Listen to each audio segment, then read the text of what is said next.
नमस्ते जी। वैदिक राष्ट्र में आपका स्वागत है। आज हम चर्चा करेंगे अमर शहीद चंद्रशेखर आज़ाद के ऊपर। 23 जुलाई अमर शहीद चंद्रशेखर आज़ाद का जन्मदिवस। आज के लेख के लेखक हैं डॉक्टर विवेक आर्य। आइए विषय की ओर चलते हैं। चंद्रशेखर आज़ाद का क्रांतिकारी जीवन का केंद्र बिंदु झांसी था, जहां क्रांतिकारियों में उनके 2-3 करीबियों में से सदाशिवराव मलकापुरकर भी रहा करते थे। आज़ाद अपने जीवन में बहुत अधिक गोपनीयता बरतते थे।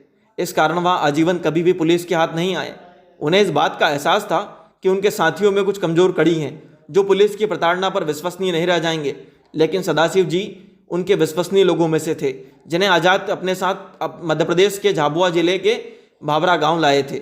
अपने पिता सीताराम तिवारी और माता जगरानी देवी से मिलवाया था। कुछ दिनों के बाद सदाशिवराव को पता लगा कि आज़ाद की शहादत के पश्चात उनके पिता की मृत्यु हो गई है और आज़ाद के भाई की मृत्यु पहले ही हो चुकी थी। अत्यंत निर्धन अवस्था में उनके पिता की मृत्यु के पश्चात आज़ाद की निर्धन निराश्रित वृद्ध माताश्री उस वृद्धावस्था में भी किसी के आगे हाथ फैलाने की बजाय जंगलों में जाकर लकड़ी और गोबर बीन कर लाती थी। कंडे और लकड़ी बेचकर अपना पेट पालती थी, लेकिन वृद्ध होने के कारण इतना कमा नहीं पाती थी कि भरपेट भोजन का प्रबंध कर सके। अतः कभी ज्वार कभी बाजरा खरीद कर उसका घोल बनाकर पीती थी, तो कभी दाल चावल उसे पकाने और ईंधन खरीदने लायक धन नहीं होता था। इसीलिए शारीरिक सामर्थ्य उनके पास इतना बचा नहीं था, तो पानी पीकर काम चला लेती थी। उस वक्त शर्मनाक बात यह भी है कि आज़ादी मिलने के 2 वर्ष बाद 1949 तक यही क्रम जारी रहा। उस वक्त जब अंग्रेजों के समर्थक बने, देश के साथ गद्दारी करे कुछ लोग भी राजाओं की तरह जीवन व्यतीत कर रहे थे, हमारे क्रांतिकारी और उनके परिवारों की दशा यह थी कि आज़ाद की वृद्ध निराश्रित माताजी पानी पीकर काम चलाती थी। कभी बाजरा और ज्वार जैसे मोटे अनाज खाकर काम चलाती थी, उनको घोलकर पीकर काम चलाती थी। यह भारत और भारत के लोगों के लिए एक शर्मनाक तथ्य आज तक है कि हम अपने क्रांतिकारियों के लिए इतनी सी सुविधा, उनके परिवारों के लिए इतनी सी सुविधा नहीं दे पाए, जबकि उस वक्त तक भारत के बड़े बड़े नेताओं के पास बड़े बड़े घूमने के लिए प्लेन हुआ करते थे। हमारे नेता गाड़ियों में घुमा करते थे और हमारे क्रांतिकारी और उनके परिवार निर्धन और निराश्रित थे। यह सवाल आज तलक मन में उठता है। वैसे भी उल्लेख करने योग्य बात यह भी है कि उस दौर में ज्वार और बाजरा मोटा अनाज कहे जाते थे और उन्हें उपेक्षित और हेय दृष्टि से समझा जाता था। उनका मूल्य गेहूं से बहुत कम होता था। सदाशिवराव ने जब यह देखा तो उनका मन भी काफ़ी व्यतीत हो गया। एक महान राष्ट्रभक्त की माता एक वक्त के भोजन के लिए तरसती हो तो क्या कहेंगे आप उस समाज को। ऐसे शर्मनाक समाज से उन्होंने सवाल आरंभ किए। वो गांव में गए और लोगों से पूछा तो पता लगा, जो उनके लिए बहुत आश्चर्य करने वाला था, उनकी आंखों से आंसू आ गए। किसी ने कहा कि आज़ाद की माता को डकैत की माता कहकर उलाहना दिया जाता है, इसीलिए तो समाज ने उनका बहिष्कार कर रखा है, वो तो एक डकैत की माँ है। समाज में जब ऐसी दुर्दशा एक क्रांतिकारी की माँ की हो, जिस माँ को पूजना चाहिए, उस माँ से लोग यह कह दें कि तुम तो एक डकैत की माता हो। महान चंद्रशेखर आज़ाद को कोई डकैत कह दे और उस वक्त की राजनीति उनकी सुध तक ना ले, तो आप क्या कहेंगे। आज़ाद की मां की इस दुर्दशा को देखकर सदाशिव ने उन्हें अपने साथ झांसी चलने को कहा, परंतु उस स्वाभिमानी मां ने अपनी उस दीनहीन दशा के बावजूद उनके साथ चलने से साफ इनकार कर दिया। तब चंद्रशेखर आज़ाद को दिए गए अपने वचन का वास्ता देकर सदाशिव जी ने उन्हें अपने साथ अपने घर झांसी चलने के लिए मनाया और उन्हें अपने साथ झांसी लेकर आ गए। क्योंकि उनकी स्वयं की स्थिति अत्यंत जर्जर थी, इस कारण उनका घर बहुत छोटा था। अतः उन्होंने आज़ाद के ही एक अनन्य मित्र भगवान दास माहौर के घर पर आज़ाद की माताश्री के रहने का प्रबंध किया एवं उनके अंतिम क्षणों तक उनकी सेवा की। मार्च 1951 में जब आज़ाद की माता जगरानी देवी का झांसी में निधन हुआ, तब सदाशिव ने उनका ससम्मान अपनी मां के समान अंतिम संस्कार स्वयं के हाथों से किया। अपनी अत्यधिक जर्जर आर्थिक स्थिति के बावजूद सदाशिव ने चंद्रशेखर आज़ाद को दिए गए वचन के अनुरूप आज़ाद की माताश्री को अनेक तीर्थ स्थानों और तीर्थ यात्राएं अपने साथ ले जाकर करवाई थी। चंद्रशेखर आज़ाद की माताश्री के देहांत के पश्चात झांसी की जनता ने उनकी स्मृति में एक सार्वजनिक स्थान पर पीठ का निर्माण किया। मूर्ति बनाने का कार्य चंद्रशेखर आज़ाद के खास सहयोगी और कुशल शिल्पकार रुद्र नारायण सिंह को सौंपा गया। रुद्र नारायण सिंह एक कुशल शिल्पकार थे। उन्होंने फोटो को देखकर आजाद की माताश्री के चेहरे की प्रतिमा तैयार कर दी थी। प्रदेश की तत्कालीन सरकार ने इस निर्माण को झांसी की जनता द्वारा किया हुआ अवैध और गैरकानूनी कार्य घोषित कर दिया, किंतु झांसी के राष्ट्रभक्त नागरिकों ने तत्कालीन सरकार के उस शासनादेश को महत्व न देते हुए उस पीठ के पास ही चंद्रशेखर आजाद की माताश्री की मूर्ति स्थापित करने का फैसला कर लिया। झांसी के नागरिकों के इस राष्ट्रवादी तेवरों से तिलमिलाई बिलबिलाई तत्कालीन सरकार अब तक अपने वास्तविक राक्षसी रूप में आ गई थी। सरकार को यह पता चला कि आजाद की मां की मूर्ति तैयार हो चुकी है और सदाशिवराव, रूपनारायण, भगवान दास माहौर समेत कई क्रांतिकारी झांसी की जनता के सहयोग से मूर्ति को स्थापित करने जा रहे हैं, तो उसने अमर बलिदानी चंद्रशेखर आजाद की माताजी की प्रतिमा को देश और समाज कानून व्यवस्था के लिए खतरा घोषित करके उस मूर्ति की स्थापना के कार्यक्रम को प्रतिबंधित कर पूरे झांसी शहर में कर्फ्यू लगा दिया। चप्पे चप्पे पर पुलिस तैनात कर दी गई ताकि अमर बलिदानी आजाद की माताजी की मूर्ति स्थापित ना की जा सके। और यह घटनाक्रम आपको पुनः बता दें, हमारे देश को आज़ादी मिलने के बाद का है।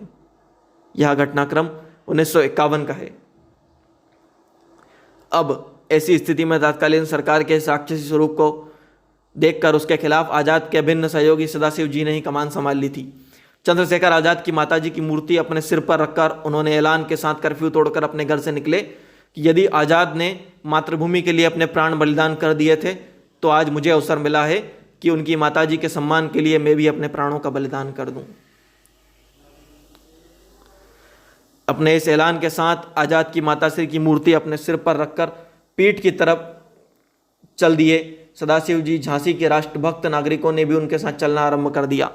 अपने आदेश के झांसी की सड़कों पर बुरी तरह धज्जियां उड़ती देख तत्कालीन सरकार ने अपने राक्षसी स्वरूप को दिखाया और पुलिस को सदाशिव को गोली मार देने का आदेश दे डाला। किंतु आजाद की मां की प्रतिमा को अपने सिर पर रखकर पीठ की तरफ सदाशिव बढ़ते रहे और उन्हें जनता ने चारों तरफ से घेर लिया। अतः सरकार ने उस भीड़ पर भी गोली चलाने का आदेश दे डाला।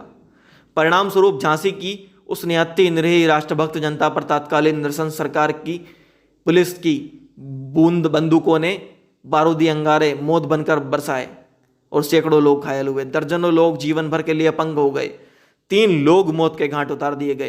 तत्कालीन राक्षसी सरकार के इस खूनी तांडव का परिणाम हुआ कि चंद्रशेखर आजाद की माताजी की प्रतिमा स्थापित नहीं हो सकी। आते आते जाते अनजान नागरिकों की प्यास बुझाने के लिए उनकी स्मृति में बने प्याऊ को भी पुलिस ने ध्वस्त कर दिया। अमर बलिदानी आजाद की माताजी की 2 से 3 फुट की मूर्ति उनके लिए उस देश में 5 फुट की जमीन भी देने को तत्कालीन यमराजी सरकार ने मना कर दिया। जिस देश के लिए आजाद ने अपने प्राण न्यौछावर कर दिए, उसी देश में आजाद होने के बाद उनकी मां को 5 फुट की जमीन नहीं मिली। और इससे बड़ी अफसोसजनक बात क्या हो सकती है। अंग्रेज सरकार की घटिया मानसिकता तो आपने पढ़ी। उसके बाद भारत के आज़ादी के बाद आई तत्कालीन सरकार और उसकी मानसिकता भी आपने पढ़ी। प्रस्तुत घटनाक्रम जो आपने पढ़ा वो इंडियन रिवॉल्यूशन ए कंपल्सरी स्टडी 1757 से 1961 वॉल्यूम 3 से लिया गया है। यह बताना आपके आवश्यक था। जब जब भी आज़ादी की लड़ाई में भाग लेने वाले क्रांतिवीरों का स्मरण आता है तब तब आज़ाद के नाम से मशहूर चंद्रशेखर आज़ाद का स्मरण तो हो ही उठता है। उनके बिना क्या क्रांतिकारियों का स्मरण। इलाहाबाद के अल्फ्रेड पार्क में अकेले अंग्रेजी सेना से और उनके सैनिकों से लोहा लेते हुए अंग्रेजी सैनिकों से आज़ाद अपनी अंतिम गोली से अपने आप को शहादत को गले लगाया था। जिस वृक्ष के पीछे आज़ाद ने अपने प्राण त्यागे थे वह फूलों से लदा था। पेड़ पर कई जगह गरीबों ने आज़ाद पार्क लिख दिया, जिसकी विधि पूर्वक देहाती लोग पूजन करने पहुंच गए और पूजन किया करते थे। कुछ ही दिनों में वहाँ एक मेला लगने लगा और प्रातः नित्य ही लगने लगा। यह क्रम चलता गया, जिससे कुपित होकर अधिकारियों ने उसको जड़ मूल से उस वृक्ष को खड़वा दिया और जलवा दिया। इस नृशंसता के बाद भी उस स्थान पर स्वर्गीय आज़ाद का जहाँ रक्त गिरा था उस मिट्टी को कॉलेज और यूनिवर्सिटी के विद्यार्थी उठा ले गए। कहते हैं ना कि पीढ़ियों को कब तक रोकोगे चीज़ों को बताने से, कब तक सत्य को छुपाते रहोगे। कभी तो बाहर आएगा, कभी तो लोगों को पता चलेगा कि जो गलतियां की थी उसके लिए जिम्मेदार कौन थे, कौन लोग थे जिन्होंने आज़ादी के लिए अपना रक्त बहाया और कौन लोग थे जिन्होंने देशद्रोह किया, अंग्रेजों के साथ मिले, देशद्रोहियों के साथ मिले और फिर भी सत्ता के मजे लिए। हालांकि आज के दिन, आज़ाद के जन्मदिवस के दिन, इस बात को एक और उद्देश्य से भी आपके सामने रखा गया कि जब जब हम हमारे क्रांतिकारियों का स्मरण करें, एक बात का ध्यान रखें कि हमें आज़ादी अपने शहीदों के, अपने क्रांतिकारियों के रक्त के मूल्य पर मिली है, ना कि अहिंसा से। इसी के साथ इस तरह के और प्रेरणादायक लेखों के लिए, प्रेरणादायक संस्मरणों के लिए, वैदिक भजनों के लिए, कहानियों के लिए वैदिक राष्ट्र यूट्यूब चैनल को लाइक करें, शेयर करें, सब्सक्राइब करें, बेल आइकॉन की घंटी दबा दें। अपने कीमती सुझाव कमेंट अवश्य करें ताकि जब भी हमारा नया वीडियो आए उसकी अपडेट सबसे पहले आपको मिले। धन्यवाद।